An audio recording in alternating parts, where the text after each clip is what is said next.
Jananam sukadham maranam karunam milanam maduram smaranam karunam kalavashyadiha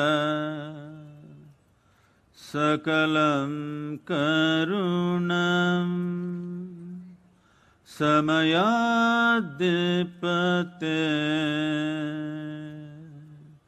akilam karunam.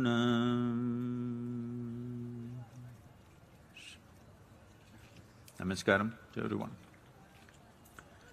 Oh, if the lights can be turned down on us and a little bit on the people, on the audience, it'll be nice. Turn down these lights, I know cameras won't be happy, but it's okay. It's about the people. We can turn this down. I'll tell you why.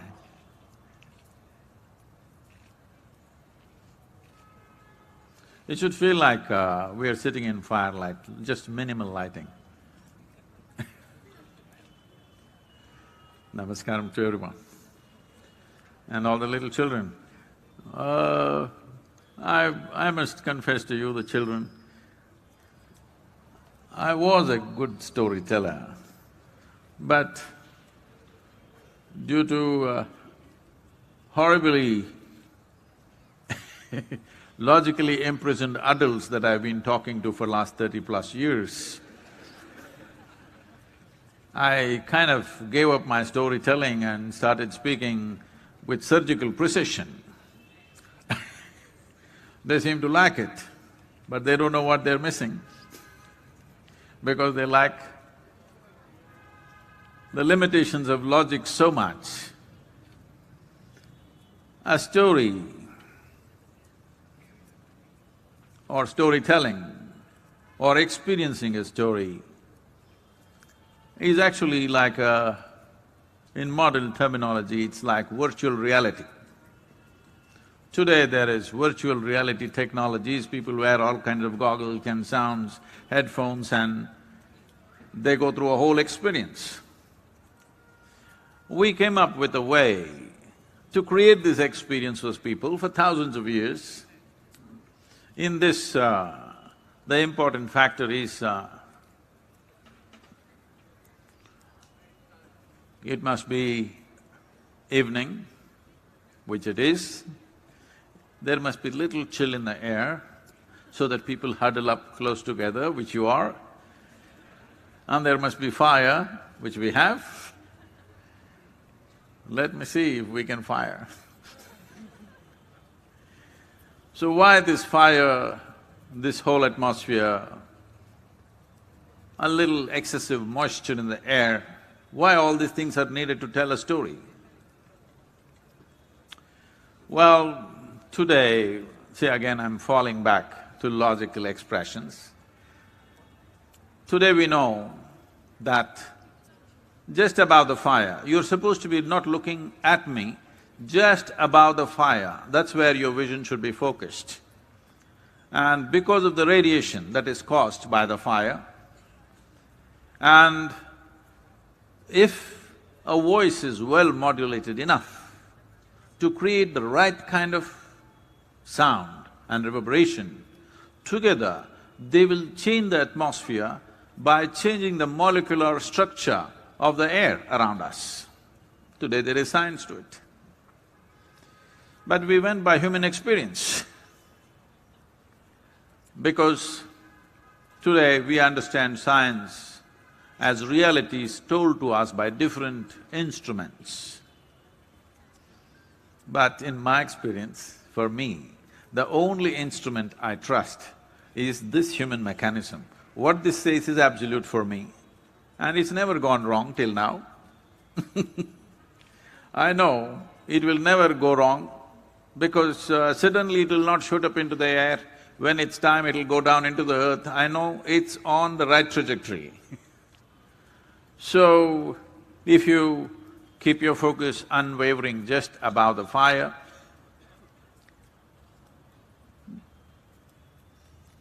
Indian stories are not designed to say something and in the end say the moral of the story is this one.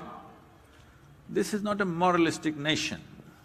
We did not run this country or this culture based on rigid morality. We always conducted this society by seeing how to stir up your humanity. Because we saw if your humanity is overflowing, you don't need any morality. But in every generation, there must be people who will be constantly stirring up your humanity. If that doesn't happen, without the moral code, then people go a little crazy, which I think we are seeing right now a bit. So, those of you who in between go to their own stories on the cell phone, this lady, hello, your cell phone.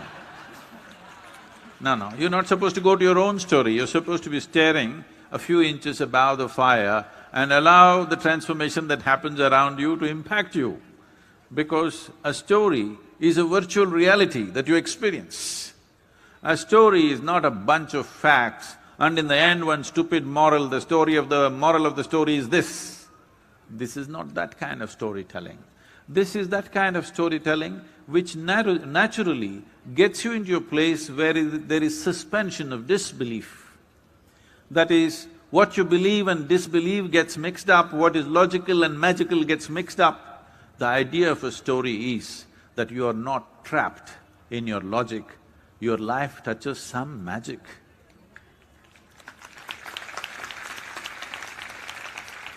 If you're logically all correct, the only satisfaction that you have is you're correct, but you will miss everything in life. Life needs little magic, because life is magic. Because you don't know where the hell you came from, suddenly you're here, everything fine. Isn't it magic? That suddenly you fell out of your mother's womb one day and you go about like your whole life and poof, one day you're gone again without a sign. Isn't this magic? Hello? Isn't birth and death magic? Birth and death definitely is magic, isn't it? Always surprises you. What makes you think the in-between space is not magic? In-between space is also magic. Because you got trapped in the limitations of your logic, you're not experiencing the magic. So story is a time to suspend a few things, not bother about this and that, especially the messages that are coming on your phone. Hello? And allow this to transform you. When I say the fire, the radiation, the heat and the reverberation of a voice, it can transform the atmosphere. Well, because you know you're logical people, only the front little bit, the children may be little less logical, but they're also getting there very fast. So there is scientific evidence to show you how sound and reverberation can reorganize the entire process around you. There is, in the life energies that we are, we identify 5 basic dimensions of energy. These are called pranavayu, samanavayu, udhanavayu, apanavayu and vyana. Among this, udhana is important here because the udhanavayu within you, if you have little mastery over that, then it enhances your ability to communicate and your voice loses all its rough edges and it becomes a very comprehensive sound that it can have an impact. Now, this is not the kind of impact that you do by throwing phenomenal facts at somebody. This is simply, you're not making music, you're not saying something phenomenal, you're saying something very simple, but still it must have an impact. Because if that impact is not there, your ability to communicate is gone with people. You will have to fight through all kinds of resistance. Now, these reverberations, how they impact not just the human being, not just your mental structure in terms of how you think and understand, like and dislike a particular story, it just can reorganize the entire system. The water molecules within the body and various other aspects of the body can reorganize themselves. As a part of this, I wanted them to show you. Many of you might have seen this. There is a short video about experimenting with reverberation and how it changes the patterns of physical structures. Please play the video, let them see this. You should see it more, Chauhan, so that you can sing and transform. Hey, this is a private chat, you're not supposed to overhear. You just gave me the mantra for some magic.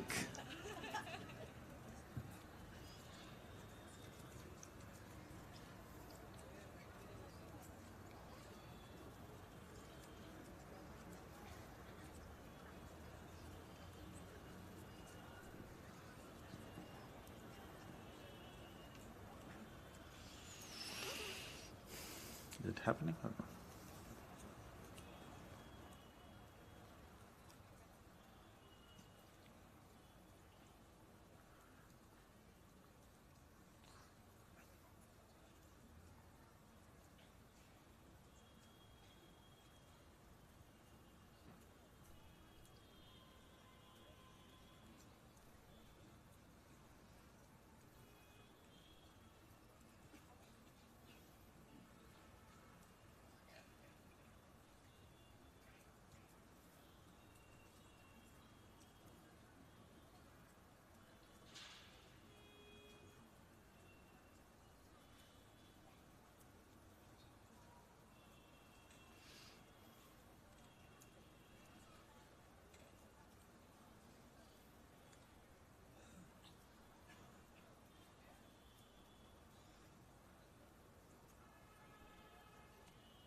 No, audio.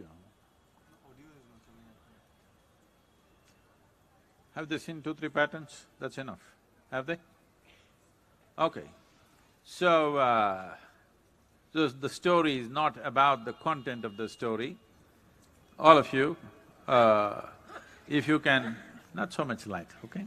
That was good, what was earlier. If you…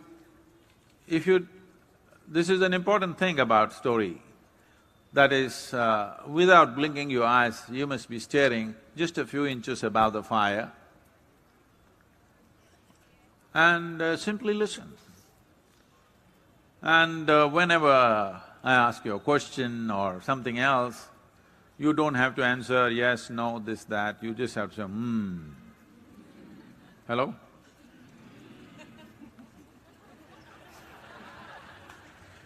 That's not everybody. Hello, everybody. Mohit? So Sadhguru, I'm looking at the fire, some inches above the flames, just like you said.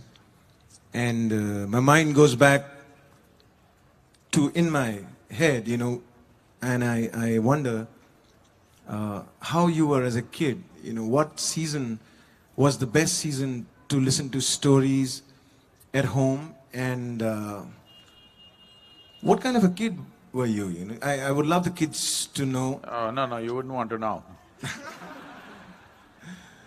Because, like when I was really young, there was lots of confusion in the head.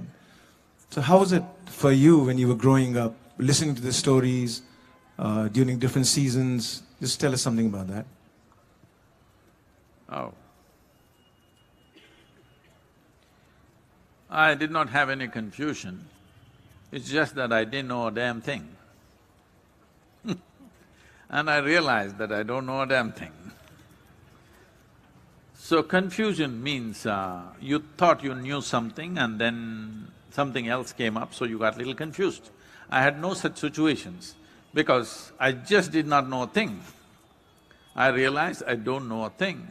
So, naturally, Even if something like, if somebody gave me a glass of water, I found a leaf, or if I sat up in the night, I would be simply staring for hours on end without blinking my eyes. To a point where my father started thinking, he's a physician, he started thinking I need psychiatric evaluation, because all the time I'm staring at something. My thing was, in a way, to put it in this day's context, I was trying to understand what is the story of an ant, what is the story of a leaf, what is the story of a tree, what is the story of a snake, what is the story of all kinds of grasshoppers and beetles and things that I spent days and months with. This is not a very inspiring thing for children, but I think they're all past that age, so I can tell them. They put me to school when I was just 3.5 years of age because they found I was spilling out of the house a bit. So they thought school would discipline me. So there was a maid who would walk me to the school, and she wants me leave inside. I threatened her, "You leave me at the gate, I don't want you to come inside." So this deal went on, she would leave me at the gate, I would wait for her to go, and then I would also go somewhere. And I found at that time I thought it was some Grand Canyon, okay? It was a Grand Canyon, in my experience. I went there and I started my biological research. So my father being a doctor, he had lots of… those days, those penicillin bottles were there, tiny little bottles. Because there were so many of them, I didn't think he needed all that, so I emptied dozens of them with medicine, whatever there was, and I filled this with tadpoles and insects and bugs and creatures, and my school bag was full of that stuff. And almost for 2.5 months, I think, I did not go to school, I did my research in this great canyon. But then one day they found out and then they destroyed everything. They called my canyon a gutter.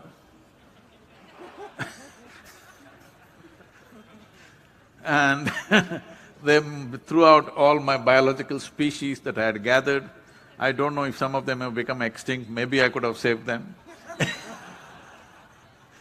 So that's how I began school, so it's not very inspiring for the children, maybe. So this was around roughly in which class? You were in sixth, No, seventh? I was maybe 4 years of age. Oh, 4 years of age, yeah. You started really early, the research part.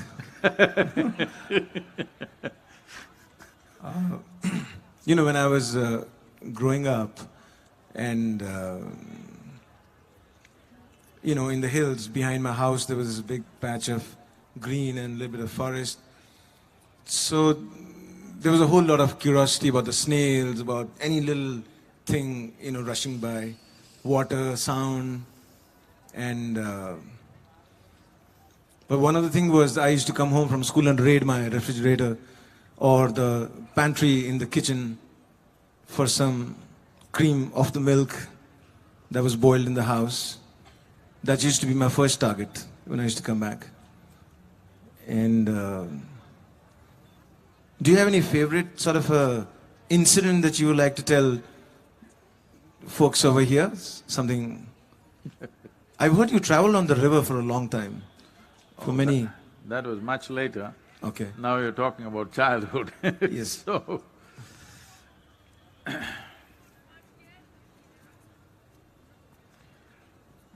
I think my school stuff, I think everybody knows, and children are here, I better not share the school things. I think you can, Sadhguru. They're not saying anything. That's adults only. Give us a louder All right. Thank you. So just a few days ago when I was about 4 days ago I was in Baku, there somebody was telling me that, how they're not able to remember so many things and about their own life and various things as time passes.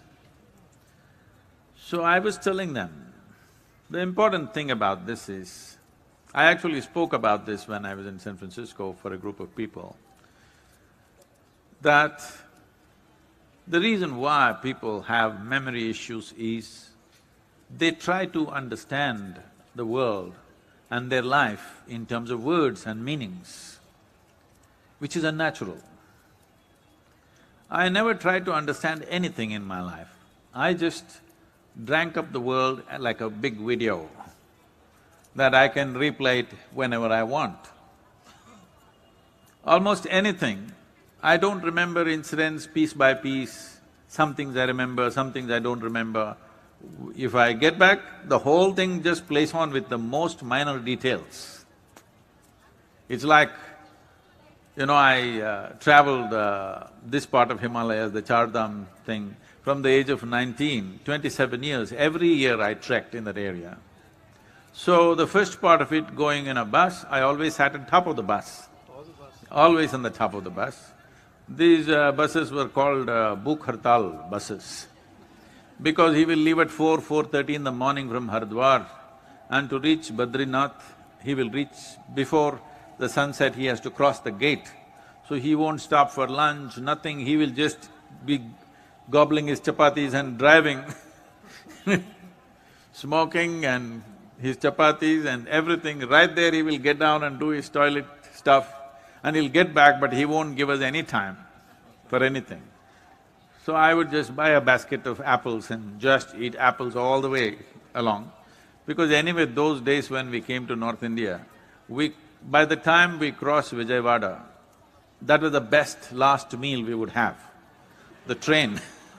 Once we crossed Vijayawada, after that it is aloo puri, aloo matar, aloo gobi, aloo, as we go into the hills, it's just aloo.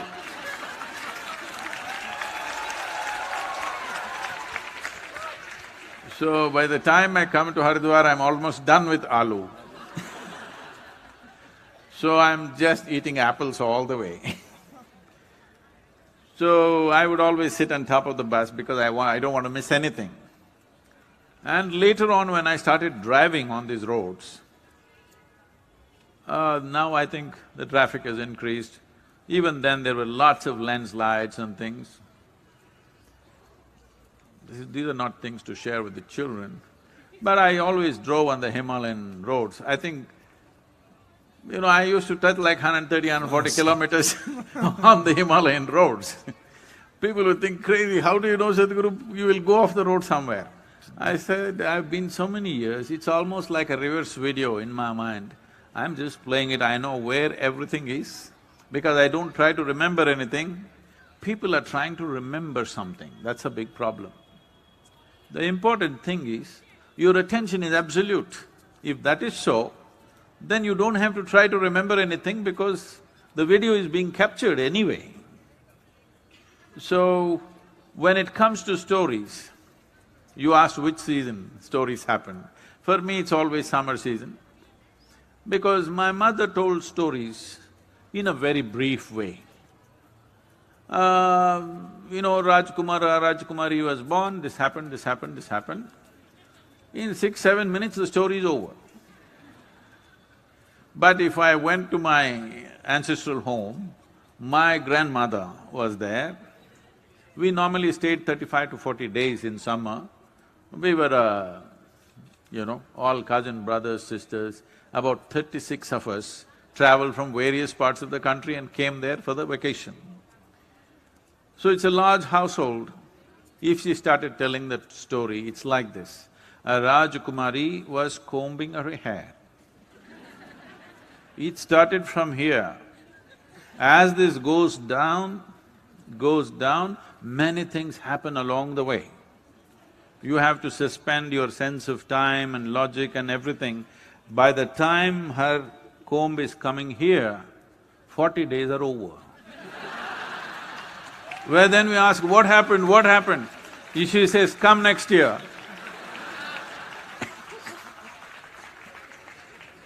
Because the story, the content and the conclusion of the story are not important.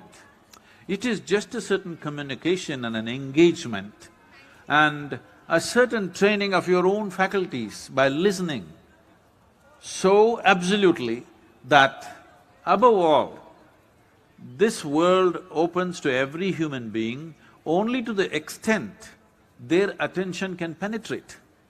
How keen is your attention? That is how vivid life is. How keen your attention, that is how many doors which will open in this universe for you.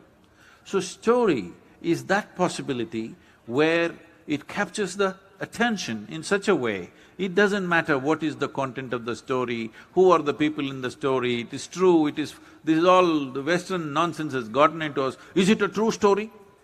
God damn it, it's a story and it's true. Was it true? That doesn't matter. Right now, it's a true story. You get me? So, the purpose of the story in this country is more about engagement, communication, transforming the whole atmosphere, and above all, training your faculties so that you become so receptive. So, this tree is a story. So, I was just paying attention, what is the story of this tree? Not exactly articulating like this, but you pay attention to something because you want to know everything about it. If you know everything about it, we don't know what all struggles it's gone through. Every time people gather here, what fears it goes through that they may take it down everything it's going through. I would like to know the story of the tree. If only people had heard the story of this tree, oh, we would have definitely created a better world than what we have right now.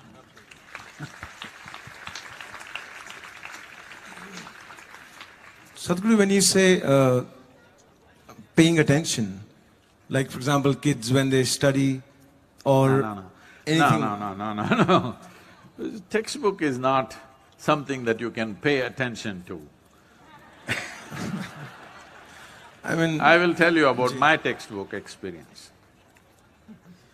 My father, I hope he doesn't watch this video he was a very strict disciplinarian. He was academically such a level of excellence, always first, second, right through his medical courses, everything. But I was more compassionate. I wanted everybody to be ahead of me.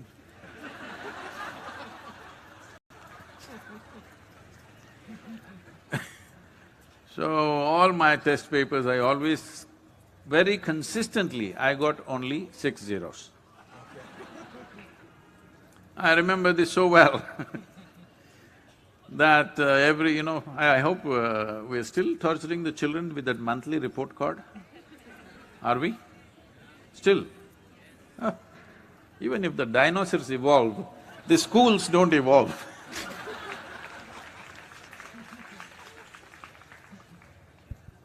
So, they give this report card every month. Always it was a yellow card. Is it still a yellow card? Always it was some reason it was a yellow-colored card. And when this card is given, I see some students in the class are strutting around because they are first, second, whatever. Some are sitting around and crying because they're afraid to go home, I don't know what they got in their report card. I always took it from my teacher and took it and gave it to my father. Never ever I opened and saw what is inside, because I thought this is a transaction between my teacher and my father. I didn't want to look into those things.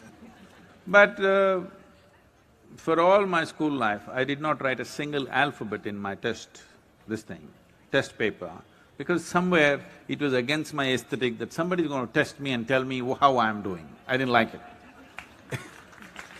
So, right through my school, I did not write a single alphabet in the monthly test. Only in the final exam, I wrote just enough to go to the next class.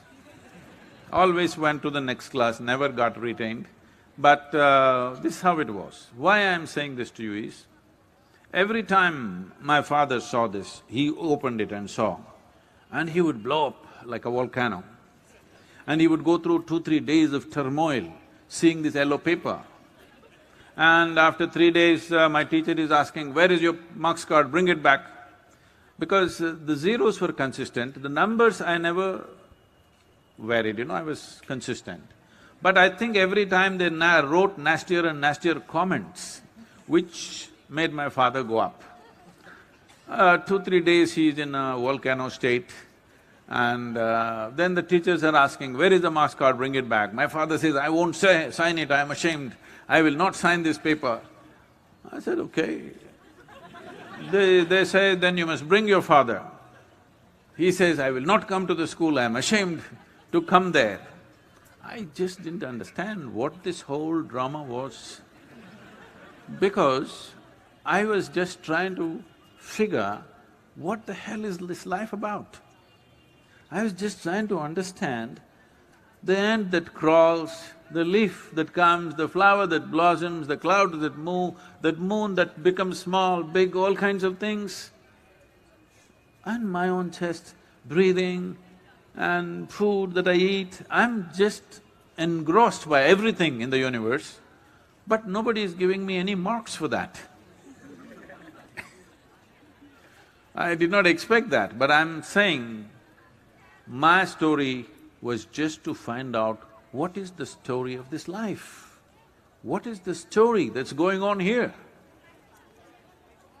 Is this a fantastic story? Because in my eyes, though I could not figure what is the story at that time, it was something fantastic happening. I don't know what it is, why it is, but I know something fantastic is happening and it deserved all my attention. So much attention that what was happening in the textbook, this doesn't matter. I was talking about he being a strict disciplinarian, evening 7 to 9, we must focus on our textbook. So this is all set, very disciplined life. We must come home, whatever we're playing, by 6:30, 6:45 we must come back, 7 o'clock we must shower and sit down and we must study something. If I opened a book, I would find one small speck on the page. That speck would engage me so much. Next 2 hours, I would be just watching this speck. This speck would become like a doorway to the universe for me. But I wouldn't read a single word in the textbook. But I wouldn't be looking around here and there. Anybody who's looking at me, in their imagination, they would be thinking I'm reading. But one little tiny speck on the page just absorbed me so much, I just couldn't move away from it. It took me a lot more time to realize, ultimately anything you want to know, it is in training your attention, not just gobbling up information. If your attention is trained, it can do phenomenal things to you. That is what storytelling is about, to train your attention beyond your logic, beyond your likes and dislikes, beyond what you think is right and wrong, simply to be able to be absolute attention to something. And story is capable of cultivating that attention in children. So my grandmother told the most fantastic stories, and I will never be able to tell like her because she would go into such details, such details. I didn't believe a word that she said, but it was so fascinating. And she trained all our attention, absolutely, with her storytelling. Shall I share one of her stories just to… Yes, sir. Absolutely. My great-grandmother lived to be 113, 113 years of age. Now, when she was 65 or 66, I think her husband passed away around that time. And after that, after 2-3 years, around 60, when she was 68, she decided she will move out of the home where she was living. It's a very large household, very, land-owning family, big land-owning family. So she moved out and built a small temple, not for any god, but for herself. She is that kind of a woman. People used to say she's a devil of a woman, not because she harmed anybody, she did anything, simply because she wouldn't die. She just wouldn't die. Everybody thought her husband died, some of her children died. I think all of her children died before she went. and some of her grandchildren died, a few great-grandchildren died, but she just won't die. So, and another thing, reason why they called her a devil is because she would laugh. If she laughed, a hoot of laughter, the whole street would shake. Those days, women were not supposed to laugh so loudly. They were supposed to laugh in a controlled way, hee. Beyond that, they're not supposed to laugh. I don't know how men lived with women who cannot laugh. But it was so, they were not supposed to laugh, but this woman could not control. When she laughed crazy. So they said she laughs like a devil. So I started thinking, oh, devil is the laughing one, what does the god do? Nobody ever talked about him laughing. So, all this. Anyway, she lived a very ecstatic life in the sense, she would be sitting and when I saw her, she's over 100 years of age. She had hair right below her knees flowing, huge amount of hair, and tears flowing from her eyes and laughing and sometimes singing, sometimes dancing, over 104, 105 years of age at that time, dancing wildly and tears and laughter. When she's in the puja room, I could go and do what I want. I would displace all the gods and I sit there. She's okay with that. With anybody else, they would kill you. But she was fine with anything. And she would take flowers with her feet and throw it to the gods like that. So, as wild as she was so sensitive to life that, when she was living out, but when we children went, she would come to see us. In the morning, if you give her breakfast, this guy who's standing and telling his whole story, the blue-shirted man, please, hello? Yourself. He didn't understand what is attention.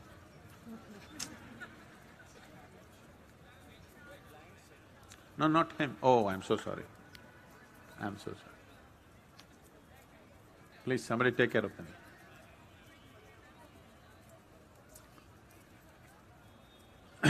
So, if they gave her breakfast, she would take this and feed it to the ants, to the sparrows, to the squirrels, and she would simply sit there.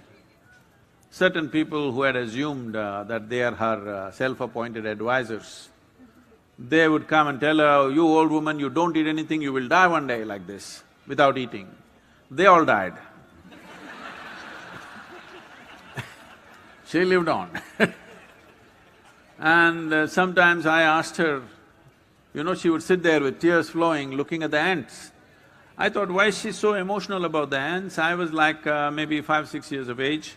I was going about stamping all the ants.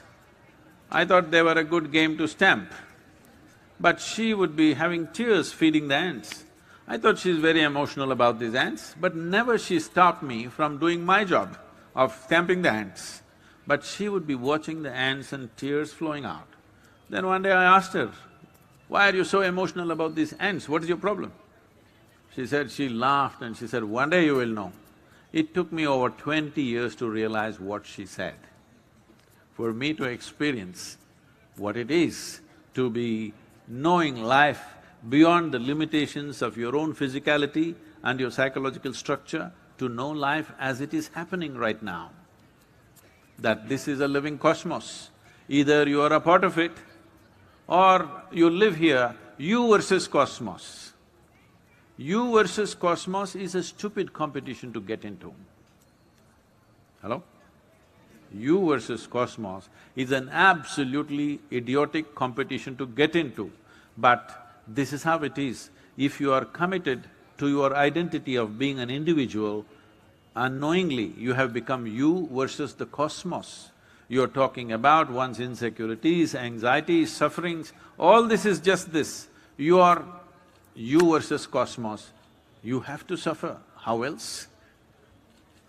So to realize that your body and mind, your physiological structure and psychological structure is not a trap, it is a possibility to go beyond. To realize that it took over 20 years for me after she said those words. But this is the power of storytelling, that it takes you beyond the logic of your psychological structure. And when we sat there listening to her, though I didn't believe a word of what she was saying, I knew she never met these Rajkumaris and Rajkumaras and their hair and stuff, she was probably talking about her own hair. But the important thing is, she grabbed our eyeballs, absolutely, absolutely. And that was the only function, really. She grabbed without uttering one endearment, without telling I love you, without even hugging you or kissing you or anything. She just grabbed us and made us a part of herself. This is the power of storytelling. So that's how I experienced storytelling. Every summer we were just waiting to get back there. But I saw her only consciously, probably only 5-6 years after that, at the age of 113. Till the last day, she was completely independent. At the age of 111, she got throat cancer because in those days, women were allowed to use tobacco only after they got married. Before marriage, they could not use tobacco, but after marriage, they could use. So she got married at the age of 14. On the very first day, she exercised her right. From that day onwards, she's been chewing tobacco. 99 years she chewed tobacco. At the age of 111, she got throat cancer. She refused to go to the doctor, she refused to take painkillers, she refused to be treated. About 1.5 to 2 years she suffered, it was swollen like that. I saw her in that condition, she couldn't speak, but she simply sat there without medication, without painkillers. And after 2 years of that extreme pain, she left. Until the last day, whatever she needed, she was doing for herself, living in her own temple. A temple not for a god, but for herself, because she felt she deserves a temple.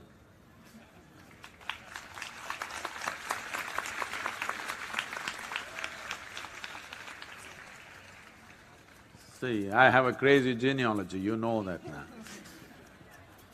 Absolutely, Sadhguruji. Sadhguru, like I come from the hills and Lord Shiva is the big boss there, every household, every village, and all the little gods, every village, the village god is an incarnation of Lord Shiva in some form or the other. So when we came down to Coimbatore, we were so blessed to see the Adi Yogi over there in his glory in front of the Velangiri mountains, the Adi Yogi, and I would love you to tell us the Adi Yogi story maybe for the folks over here. Or how did you come across Adi Yogi for the first time and what did he do to you? Well,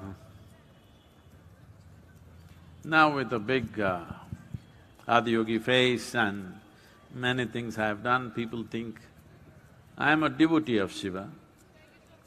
I am not a devotee of Shiva. I am not a Shiva Bhakt. He kind of forcefully invaded my life.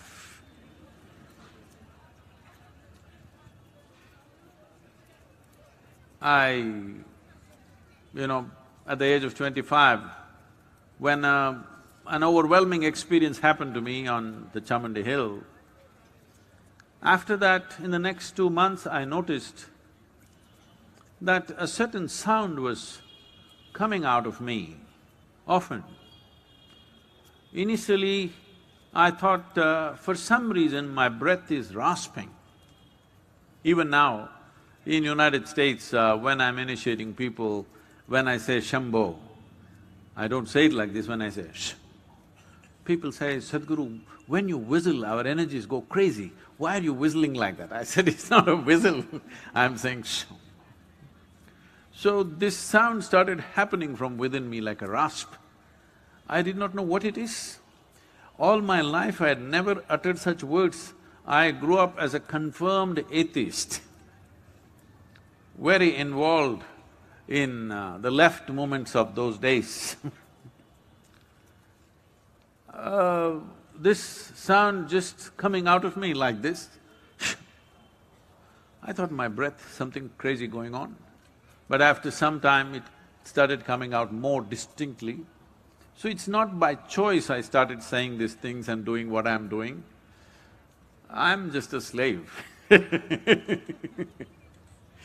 And initially I fought. Then I knew this is like you versus cosmos game. I'm smart enough to understand it's not worth fighting. So, I became his party.